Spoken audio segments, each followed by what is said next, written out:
बिस्मिल्लाहिर्रहमानिर्रहीम। जी मैं प्रोफेसर नियाज़ अहमद हूँ और आज का जो हमारा टॉपिक है वो है शॉर्ट क्वेश्चंस। एक्सरसाइज के शॉर्ट क्वेश्चंस हैं और चैप्टर नंबर 16 के हैं ये।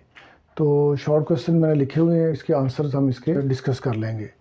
पहला क्वेश्चन इसके अंदर है, a sinusoidal current has RMS value of 10 ampere, what is the maximum और पीक वैल्यू। तो हमें जो गिवन वैल्यू है वो है हमारे पास 10 एम्पेयर आरएमएस वैल्यू। तो हम इसका डाटा लिख लेते हैं। करंट हमारे पास है I R M S which is equal to 10 ampere और हमने फाइंड करना है peak value of current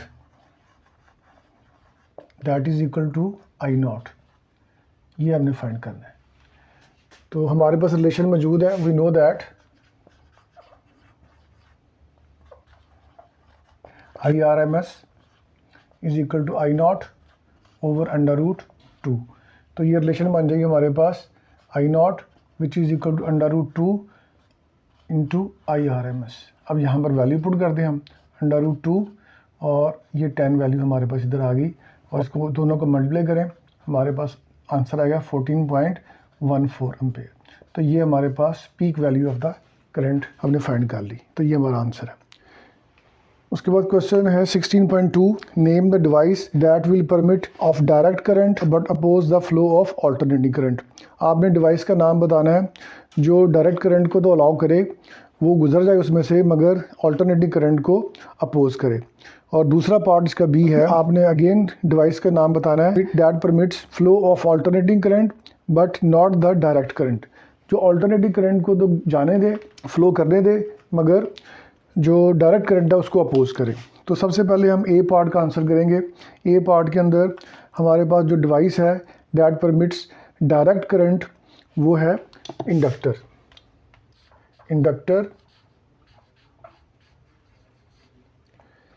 is device that permits the flow of direct current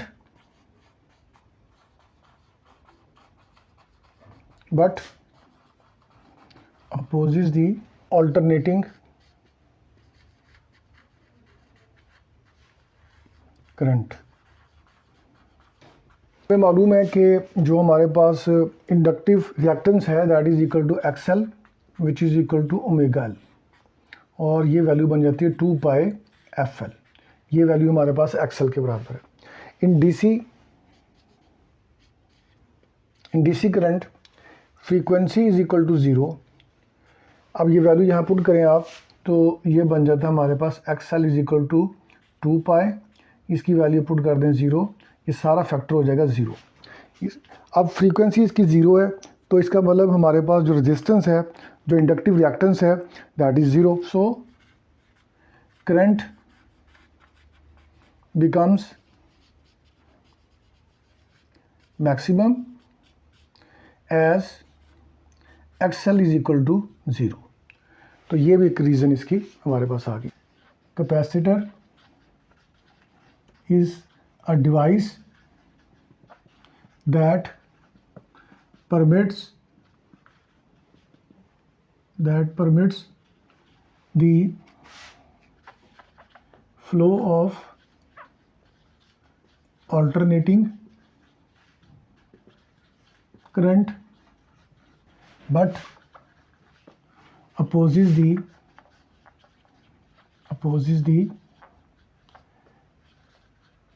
direct current. हमने जब पढ़ा था इसी थ्रू कैपेसिटर तो देखा था कि ऑल्टरनेटिव करंट जो है वो कंटिन्यूटी के साथ करंट हमें सर्किट में से पास कर रहा था और बल्ब हमारा मुसलसल जो है वो ऑन था। अब इसमें भी आप लिखेंगे कि X C that is equal to 1 over 2 pi F C. In direct current frequency is equal to 0। अब ये वैल्यू यहाँ पुट करें, X C is equal to 1 over 2 pi, ये 0 हो गया और ये सी, ये आंसर आएगा आपके पास इन्फिनिटी।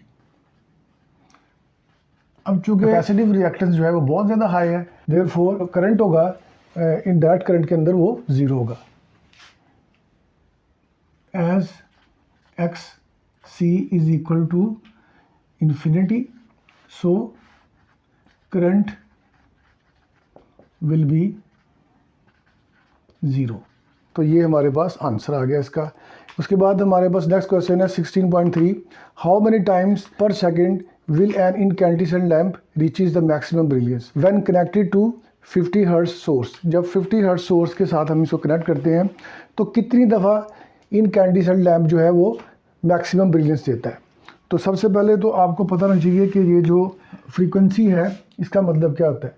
फ्रीक्वेंसी का मतलब होता है नंबर ऑफ साइकिल्स। तो हम ये लिखते हैं कि frequency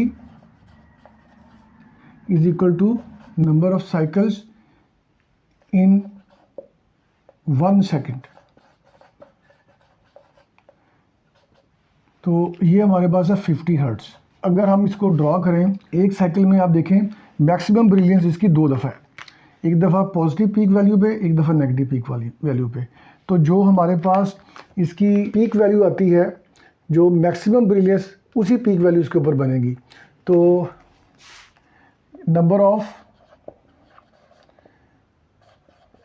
peak values that is equal to 2। So for maximum brilliance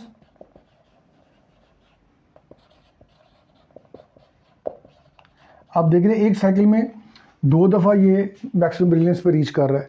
तो इसका मतलब 50 साइकिल अगर हो हमारे पास तो फिर टोटल नंबर ऑफ ब्रिलियंस कितने हो जाएंगे, वो 50 को आप 2 से मल्टीप्लाई करते हैं। तो total number of brilliance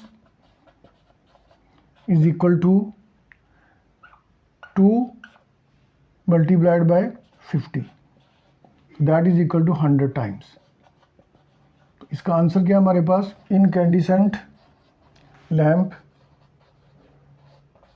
reaches 100 times maximum brilliance। तो ये लाइन जो है हमने क्वेश्चन के अंदर से ली है कि कितनी दफ़ा लेता है, ये 100 टाइम्स लेता है। तो 100 टाइम्स जो है incandescent lamp reaches maximum brilliance, ये हमारे पास कंक्लूड हो गया। रीज़न मैंने आपको बता दी कि एक साइकिल में 2 दफ़ा पीक वैल्यू आती है, 2 दफ़ा ये मैक्सिमम ब्रिलियंस लेगा। तो 50 साइकिल्स के अंदर कितनी दफ़ा होगी, तो 2 को आप मल्टीप्लाई कर देंगे 50 के साथ। ये हमारा आंसर हो गया। इसके बाद हमारे पास नेक्स्ट क्वेश्चन है 16.4, a circuit contains an iron core inductor, a switch and a DC source arranged in series. Switch is closed and after an interval reopened. Explain why a spark jumps across the switch contacts. यानी ये हमारे पास आप कह लें कि ये inductor हम बनाते हैं। यहाँ पर ये इंडक्टर है एक, और इसके साथ नीचे हमें लगाया हुआ एक स्विच और साथ में है एक DC सोर्स। ये सर्किट है जी। ये इंडक्टर L है, ये इसका स्विच है, और ये हमारे पास DC सोर्स। DC सोर्स क्या होती है, एक बैटरी, सिंपली बैटरी भी हो सकती है वैसे, और DC जनरेटर भी हो सकता है, मगर यहाँ पर हमने सर्किट सिंपल जो है वो एक बैटरी लगाएंगे यहाँ पर।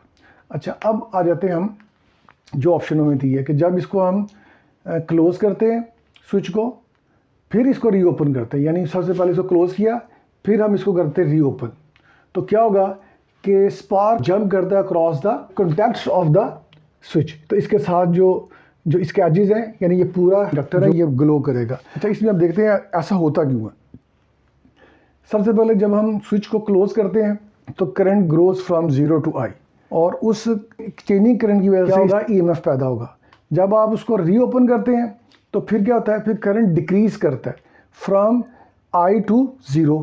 तो डिक्रीजिंग करंट है वो भी इसके अंदर EMF पैदा करेगा। ये दोनों EMF that causes the spark across the ends of the contacts of the inductor.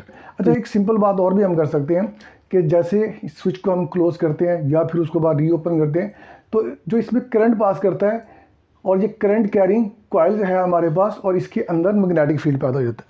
Magnetic field क्या है, बेसिकली एक एनर्जी है। That energy is converted into the heat energy. तो ये भी आप रीज़न दे सकते हैं, दोनों रीज़न ही वैलिड्स हैं। तो टेक्निकली जो चैप्टर के अकॉर्डिंग हमने पढ़ना है, तो चैप्टर के अकॉर्डिंग आंसर इसका यही बनता है। तो हम दोनों पार्ट्स लिख सकते हैं। नंबर 1 सबसे पहले लिखेंगे when switch is closed, when switch is closed, तब क्या होगा, current increases from 0 to I. So this changing current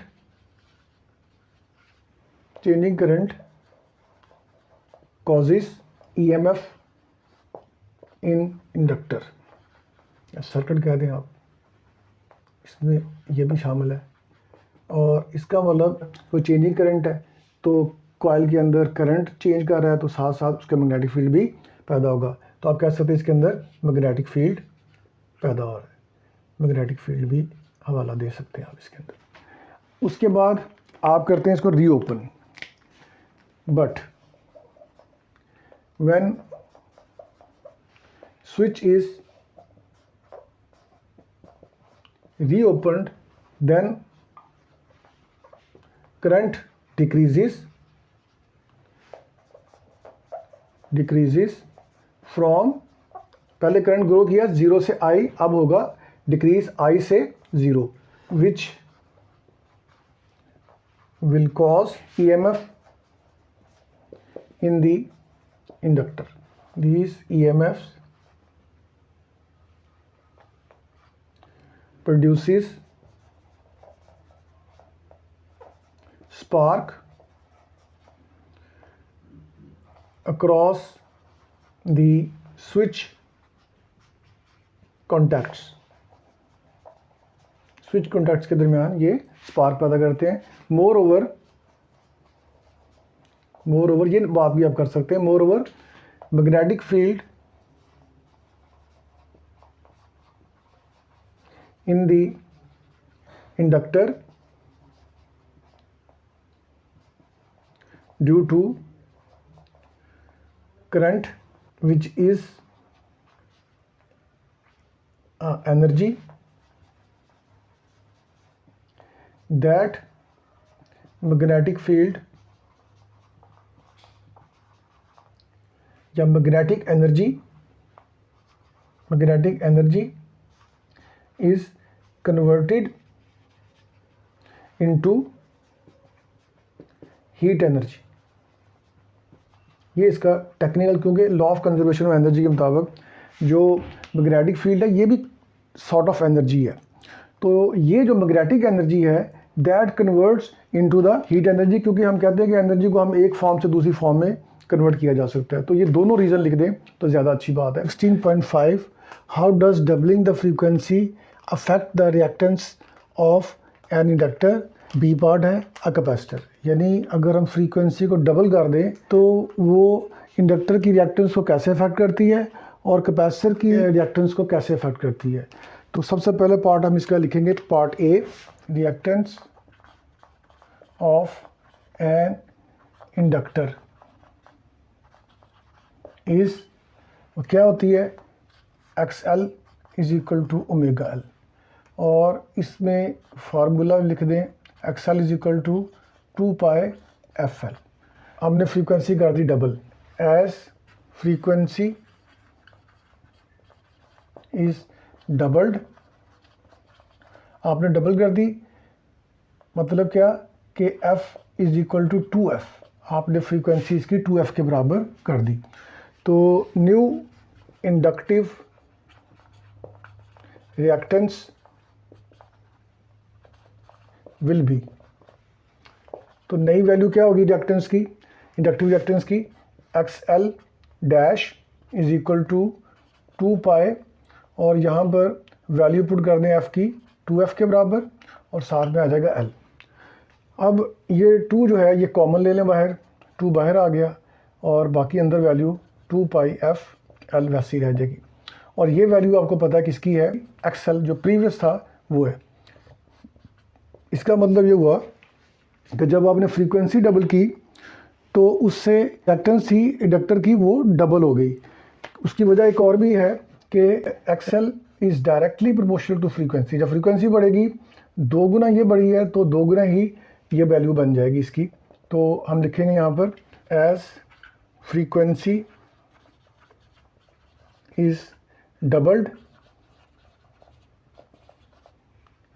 so reactance of inductor becomes double, वो भी डबल हो जाएगी। वजह इसकी क्या है कि XL is directly proportional to frequency. अब आ जाते हैं हम बी पार्ट के ऊपर। तो बी पार्ट में हमने बताना है कैपेसिटर के बारे में। रिएक्टेंस ऑफ कैपेसिटर, वो हमें पता है कि X C is equal to 1 over omega C which is equal to 1 over 2 pi F C के बराबर है। Frequency is equal to 2f, double कर दिया आपने। So new reactance of capacitor will be, वो क्या बन जाएगा, यहाँ वैल्यू पुट कर देते हैं। X is equal to 1 over 2 pi और f की जगह पे आ जाएगा 2f और साथ में c। अब इसको सिंप्लीफाई कर लें तो ये हो जाएगा हमारे पास X is equal to 1 over 2 आप बाहर ले लें और बाकी वैल्यू आप लिख दें 1 over 2 pi F C which is equal to half X C, ये प्रीवियस एक्स सी और ये न्यू एक्स सी है, इसके ऊपर डैश लगा दें आप। तो इसका मतलब जो न्यू रिएक्टेंस ऑफ कैपेसिटर है that becomes half after doubling the frequency. Hence the new reactance of capacitor becomes half because xc is inversely proportional to frequency। जब आप फ्रीक्वेंसी को डबल करेंगे तो उसका इफेक्ट इसके ऊपर इन्वर्स आएगा, तो वो हाफ हो जाएगी क्योंकि इनकी रिलेशन इन्वर्स है। इसके बाद हमारे पास शॉर्ट क्वेश्चन है 16.6। In RL circuit will the current lag और lead the voltage. In RL series circuit, आप ज़रा उसको रिकॉल करें।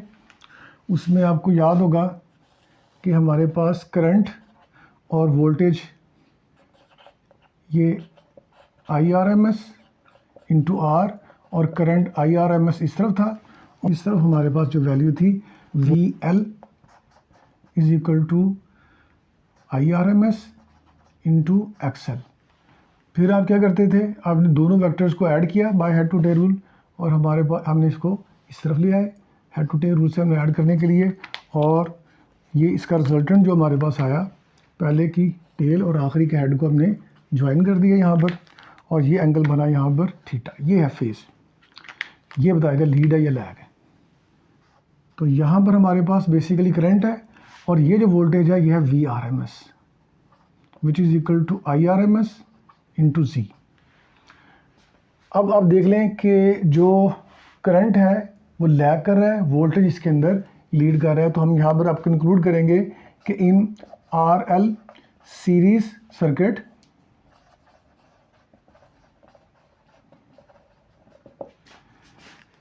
करंट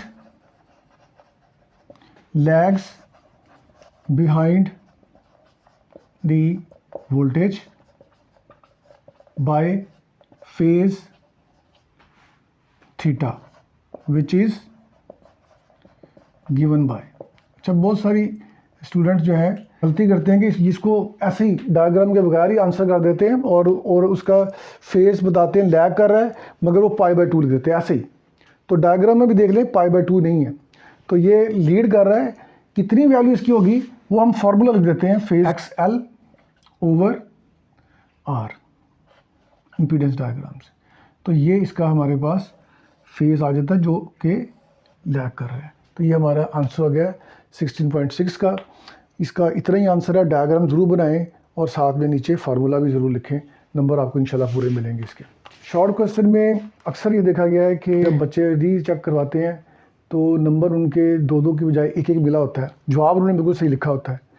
कोशिश ये करें कि जहाँ जहाँ पर भी आप कोई रिलेशन लिख सकते हैं वो ज़रूर लिखें, जहाँ पर कोई डायग्राम बना सकते हैं वो ज़रूर बनाएं, और अगर नहीं है, वो बहुत कम ऐसे शॉर्ट क्वेश्चन हैं जिसमें डायग्राम भी नहीं होगी, रिलेशन भी नहीं होगी, प्योर थ्योरी होगी, होंगे ऐसे बहुत कम। तो कोशिश करें जिनके अंदर जो रेलेवेंट डायग्राम है, थोड़ा टाइम लगेगा मगर ज़रूर बनाया करें आप, फिर कोई गुंजाइश नहीं बचती कि वो आपका नंबर काटे, वो आपको पूरे नंबर इंशाल्लाह देंगे। 16.7 हमारे पास जो शॉर्ट क्वेश्चन है वो है choke coil placed in series with an lamp in an AC circuit causes the lamp to become dim. एक चोक कॉइल जो है उसको हमने एक बल्ब के साथ सीरीज में लगाया है AC सर्किट के अंदर, तो उससे क्या हो गया, लैम्प डिम हो गया। वाई सो, ऐसा क्यों हुआ? Variable capacitor is added in series in this circuit may be adjusted until lamp glows with normal brilliance. Explain how it is possible. तो सबसे पहले तो आपने जो आपको इंस्ट्रक्शन दी गई उसको आपने डायग्राम की शक्ल में लिखना है। एक बल्ब को जोड़ देता हूँ एक सिंपली ऑल्टरनेटिंग वोल्टेज सोर्स के साथ। अब क्या होगा, जैसे ही हम इसका स्विच क्लोज करेंगे तो ऑल्टरनेटिव सोर्स के साथ ये क्या करेगा, ये ग्लो करेगा। When a bulb is connected with AC source, it will glow as current I passes through circuit। जहाँ पर चूंकि रेजिस्टेंस कम है, सिर्फ रेजिस्टेंस ऑफ द फिलामेंट है, तो हमारे पास जो करंट होगा that will be equal to VRMS over resistance of the bulb. बस ये इसके अंदर है, और ये हमारे पास नॉर्मल ब्रिलियंस है। अब आपने क्या किया, एक काम और, जहाँ से ये शॉर्ट क्वेश्चन स्टार्ट होता है कि इसके साथ एक इंडक्टर लगा देते हैं। तो अब यहाँ हमने क्या किया, इसी सर्किट के साथ एक इंडक्टर लगा दी, और बल्ब को, वही बल्ब है, हमने क्या किया, इसके साथ एक इंडक्टर लगा दी, और सोर्स हमारे पास वही AC है। ये स्विच लगा दें यहाँ पर, और इसके साथ ये AC सोर्स लगा दिया। अब क्या हुआ, अब बल्ब जो है वो डिम हो गया, ग्लो तो कर रहा है मगर कम कर रहा है glow, by connecting a choke coil in series with lamp के साथ सीरीज में लगाने से lamp becomes dim because impedance of circuit increases। अब ये सर्किट हमारे पास कौन सा है, RL सीरीज सर्किट बन गया, और इसमें इम्पीडेंस क्या होती है, तो इसके अंदर इम्पीडेंस जो Z है that is equal to R² plus XL square whole under root, ये वैल्यू है इम्पीडेंस की। So current decreases. अब क्या होगा, करंट हमारा डिक्रीज कर जाएगा। अच्छा जी, अब करंट की वैल्यू लिखें अगर हम, that it becomes equal to VRMS over impedance की वैल्यू क्या है, R² प्लस XL स्क्वायर। देखें इसके निस्बत यहाँ डिनोमिनेटर हमारे पास ज़्यादा बड़ा हो गया, जिसके नतीजे में जो है वो करंट की वैल्यू कम हो जाएगी, तो लिहाजा करंट डिक्रीजेस, तो करंट हमारा डिक्रीज कर जाता है, जिसकी वजह से ये डिम हो जाता है। अब जो इसका नेक्स्ट पार्ट है वो ये है कि अगर हम इसी सर्किट के अंदर एक वेरिएबल कैपेसिटर लगा दें, तो उसको एक ख़ास वैल्यू के ऊपर जाके ये दोबारा जो है वो ग्लो करना शुरू कर देता है नॉर्मल ब्रिलियंस के साथ, जैसे शुरू में मैंने बताया आपको। तो ऐसा क्यों होता है, तो अब variable capacitor is added in series with choke. ये हमारे पास कॉइल है, इसके साथ हमने लगा दिया वेरिएबल कैपेसिटर, और ये हमारे पास बल्ब है, और ये सर्किट जो है इसके साथ एक स्विच है और ये अल्टरनेटिंग वोल्टेज सोर्स लगा दिया आपने। ठीक है जी, ये सर्किट हमारे पास हो गया एलसी सर्किट। एल, आर और सी तीनों सीरीज़ के अंदर है हमारे पास। अगर आप वो सर्किट याद करें तो उसके अंदर क्या था, रेजोनेंस के ऊपर जाके जो एक्सी है और एक्सएल है, XC and XL both cancel each other, एक दूसरे को कैंसिल कर देते हैं क्योंकि रेजोनेंस के ऊपर ये दोनों बराबर हो जाते हैं। और इम्पीडेंस डायग्राम इसकी अगर याद करें आपको तो आपके ज़हन में होगा जब हमने आरएलसी सीरीज सर्किट पढ़ा था तो उसके अंदर ऐसे था, ये एक्सएल और ये था हमारे पास एक्सी, दोनों एक दूसरे को कैंसिल आउट कर देते थे क्योंकि इक्वल है। तो हमारे पास जो सर्किट बचता था वो प्योरली रेजिस्टिव बचता था। तो यहीं पर हम बात लिखेंगे from circuit diagram it becomes RLC series circuit. At resonance, XC becomes equal to XL, then both opposes each other. So Z is equal to R, current is increased as impedance decreases. अब लिखिए current की value VRMS over impedance क्या है हमारे पास R। तो देखिए ये वही वाली रिलेशन है जो हमने शुरू में देखी थी। तो इसलिए हम कहते हैं hence lamp glow with normal brilliance. तीन डायग्राम इसके अंदर बनाएं और अलग अलग 3 पॉइंट्स इसके साथ मेंशन करें। तो ये थोड़ा सा लेंथी ज़रूर है, मगर पेपर के अंदर कुछ शॉर्ट क्वेश्चन लेंथी होते हैं तो कुछ छोटे भी होते हैं, तो पेपर ओवरऑल बैलेंस होता है। और क्वेश्चन नंबर 16.8 है हमारे पास, explain the condition under which electromagnetic waves are produced from a source. तो ये आपको याद होगा टॉपिक हमने जिसमें principle of generation, transmission and reception of electromagnetic waves हमने पढ़ा था और डिटेल के अंदर हमने इसको डिस्कस किया था। तो सबसे पहले तो आप देखें कि हमें क्या करना पड़ता है इलेक्ट्रोमैग्नेटिक वेव्स पैदा करने के लिए, हमें चार्ज को एक्सेलरेट करना होता है। Charges are accelerated to produce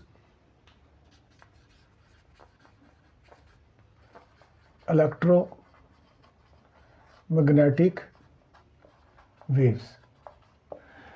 अच्छा, चार्जेस को हम एक्सेलरेट कैसे करते हैं, इसके लिए आप एक पीस ऑफ वायर यानी कि एंटीना यूज़ करते हैं और इसको अर्थ कर देते हैं और इसके साथ आप क्या करते हैं, इसके साथ एक ऑल्टरनेटिंग वोल्टेज सोर्स आप कनेक्ट कर देते हैं। ये आपने एक ऑल्टरनेटिंग वोल्टेज सोर्स इसके साथ कनेक्ट कर दी और हमें पता है कि इसकी फ्रीक्वेंसी जो है वो f है, इसकी फ्रीक्वेंसी f है और इसका टाइम पीरियड, इसी तरह की डायग्राम हमने उस टॉपिक के अंदर भी बनाई थी, टाइम पीरियड इसका है t। अच्छा, अब हम क्या करते हैं कि एक एंटीना को कनेक्ट करते हैं with alternating voltage source to accelerate the charges. तो ये बात हम यहाँ लिख लेते हैं कि an alternating voltage source is connected with antenna to accelerate the charges and to produce electromagnetic waves. As voltage alternates the charges on the antenna also alternates its polarity.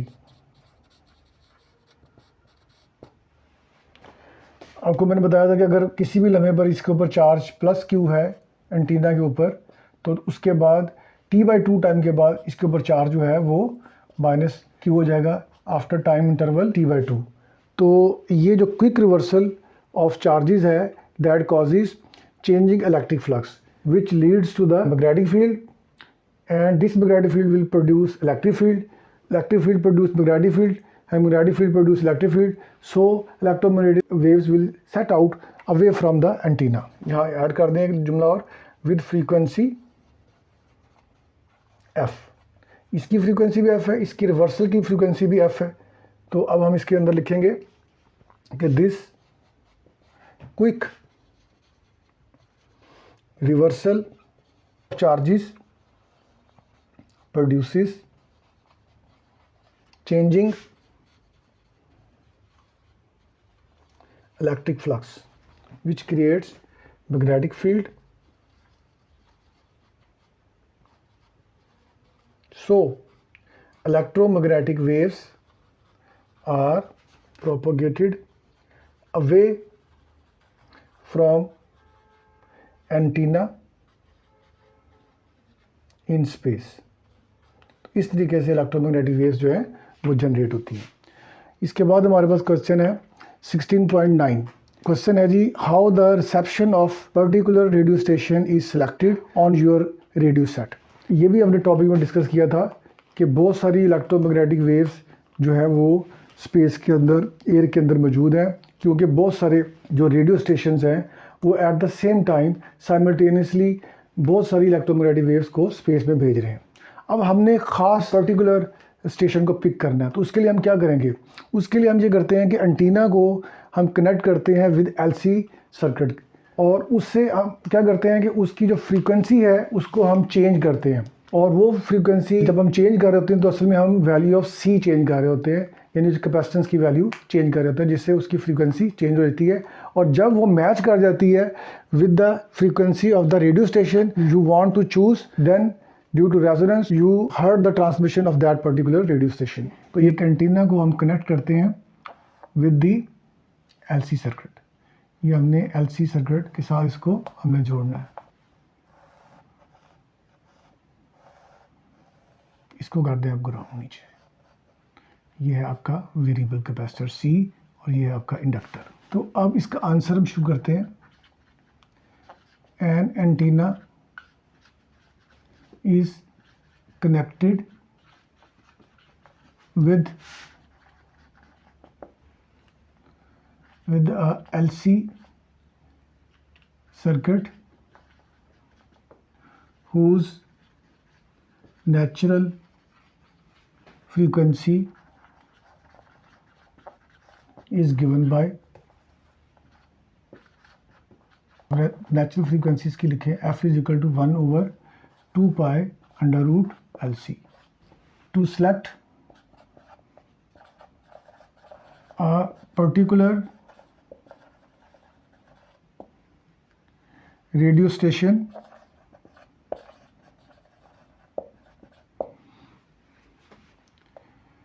adjust the natural frequency of LC circuit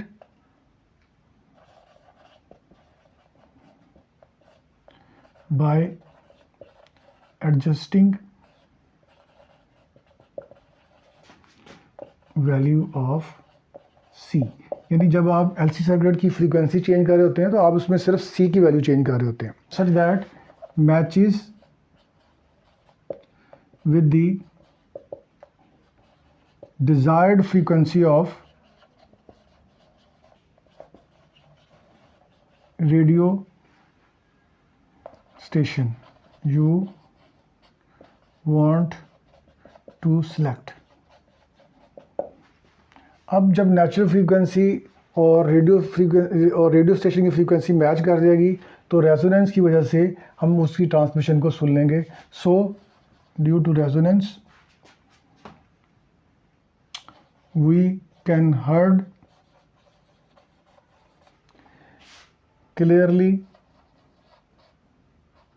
the transmission of that radio station. इस तरीके से हम वो radio station की transmission सुन सकते हैं। इसके बाद हमारे पास लास्ट क्वेश्चन है, what is mean by AM and FM। तो इसकी हेडिंग बना देते हैं कि AM क्या है, amplitude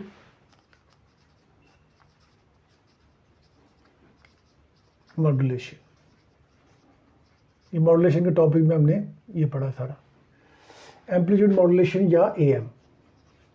AM means amplitude modulation। अब इसको हम डिफाइन कर देते हैं कि इन amplitude modulation the amplitude of modulated wave increases or decreases with the amplitude of low frequency waves. Its range is 540 kilohertz to 1600 kilohertz। ये लो फ्रीक्वेंसी वेव है, इसके साथ हमने कैरियर वेव को कंबाइन करना है। अब जो मॉड्यूलेटेड वेव हमारे पास बनेगी, जैसे जैसे ये इसका एम्पलीट्यूड बढ़ेगा, तो शुरू में कम है तो ये कम रखेंगे, उसके बाद इसका एम्पलीट्यूड बढ़ गया, फिर कम हो गया, और जब ये बिल्कुल उसके बाद ये डिम हो गया, और फिर आहिस्ता आहिस्ता इसका एम्पलीट्यूड बढ़ना शुरू हो गया, और ये मॉड्यूलेटेड वेव हमारे पास बन जाती है AM की। ये हमारे पास है साउंड, या इसको क्या दें आप, लो फ्रीक्वेंसी।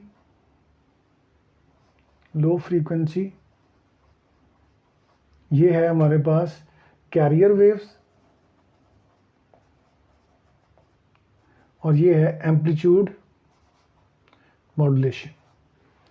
इसके बाद हमारे पास आता है FM। FM means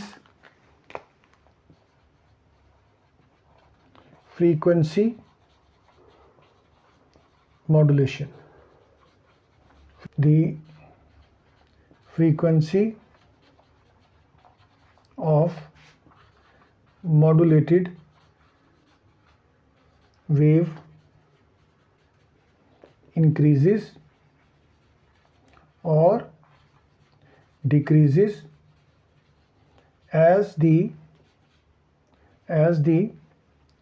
amplitude of modulating wave increases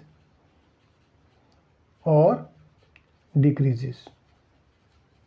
जिस तरह वो इंक्रीज करेगी तो इसकी फ्रीक्वेंसी भी बढ़ेगी, वो डिक्रीज करेगी तो इसकी फ्रीक्वेंसी भी डिक्रीज करेगी। It's range is 88 megahertz to 108 megahertz।